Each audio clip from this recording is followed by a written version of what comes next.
In a few days, if not hours, people of MBERE North are going for a by-election.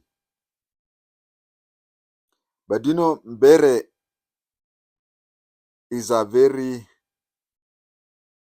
unique place. MBERE is a semi-desert place. It is a bare land that produced political giants in Kenya. It is one constituency, MBERE. Now there are two, MBERE North and MBERE South.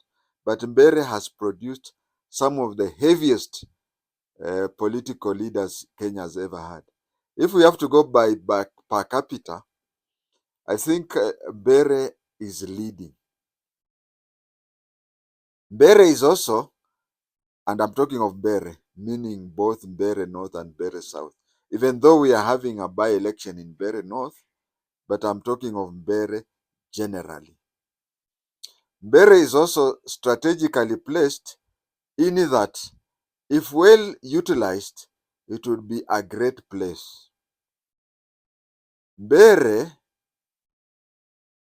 is also a tribe that is independent, but very close to the Embu. Just like you can compare the Samburus and the James.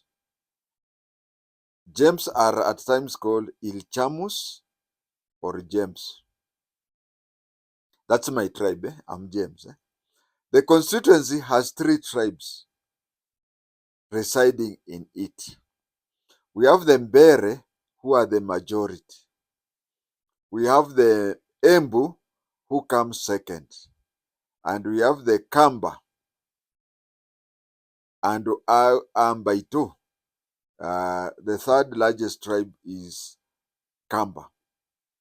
You know, it is borders on one side by River Tana. So on one side of River Tana, we have Sheikuru, and on the other side we have MBERE. Yes, you heard me say Sheikuru. For Kalonzo Musyoka, his home is nearer MBERE than even Mwingi town in Kitui County. The government should just construct a bridge across the mighty river.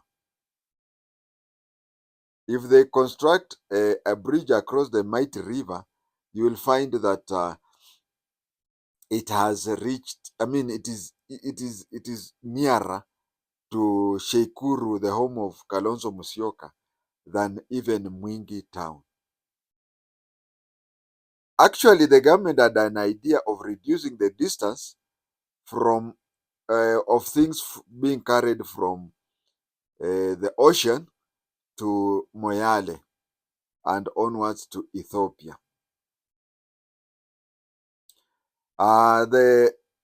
If the government had a plan of having the road via Kibwezi, you reach Kibwezi, turn right, and go all the way. Kina Mutomo, there are those places which are called Mutomo.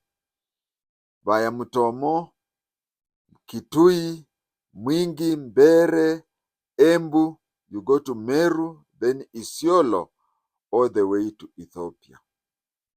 It would have reduced the road by very many hundred of kilometers. But that was before the government came up with the LAPSET.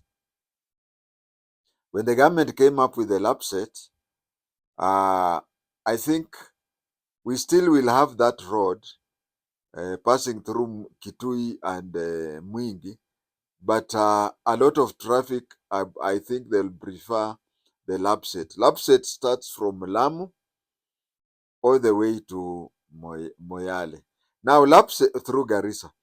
LAPSET, if you have to account for the cost of carrying your things from the ocean, if you use the Mombasa, Kibwezi, Mutomo, Kitui, Mwingi road, and if you use the Lamu, the LAPSET from Lamu, you'll find that in distance and expenses, using LAPSET would be 2/3 the distance. But that one, I pray that it should not kill a good idea of opening up that Mutomo area, which goes through Mwingi, no Kitui, Mwingi, MBERE, Embu, Meru, up to Isiolo. That is now opening up that place for development. We only need a bridge. We only need a bridge from Sheikuru to MBERE. Now that one, we have talked about the distance and the geographical place. The constituency, as I said, it has had various leaders, and all throughout the time, it has had various names. The constituency, during the Jomo Kenyatta time, it used to be called Embu East. It has several times been called Siakago. You have heard of Siakago constituency. You have heard it being called Gashoka, and now MBERE. MBERE being two, MBERE North and MBERE South. It has been represented by 3 members of the Nyaga family. It has been represented by 3 members of the Nyaga family. That is Jeremiah Nyaga, Naman Nyaga, and Joseph Nyaga. Many Kenyans think that the Nyagas are Embus. No, they are. Many people think the Nyagas are Embus. No, they are MBEREs. They are MBEREs by tribe. It has also been represented by Mutava Musimi, the famous Mutava Musimi. Mutava Musimi is a Mukamba. Just like my colleague and friend, Andrew Muyambidi. Andrew Muyambidi, a former chairman of Embu County Council, and he has also tried to contest the seat unsuccessfully. So you find that it has very famous people being represented there. And even one of them ended up being the Speaker of the National Assembly. That is Justin Bandi Muturi. So you can see a constituency does not develop because it has good leaders or bad leaders. Because if you look at any constituency with that per capita of leaders, do we have any constituency in Kenya with 3 cabinet ministers? Is it 3 or even 4? There are 3. There are 4. The first one was Nyaga, Jeremiah Nyaga. His son Joseph Nyaga has been a minister. Muturi has been a minister. And even Iruku. Iruku is now a cabinet secretary. And yet the place is still behind. What can be done best is the proper usage of NCGDF. You would see both the MBERE North and MBERE South continue very well. If the 2 constituencies, MBERE North and MBERE South, go there and start harvesting water from Tana River and using it in the 2 MBEREs as irrigation, that place would have developed very well. My viewers, that is the short story we have for today for MBERE. I didn't just comment about MBERE North only. I talked of MBERE North and MBERE South, which has gone through very many transformations, very many good leaders, most of whom ended up in the cabinet.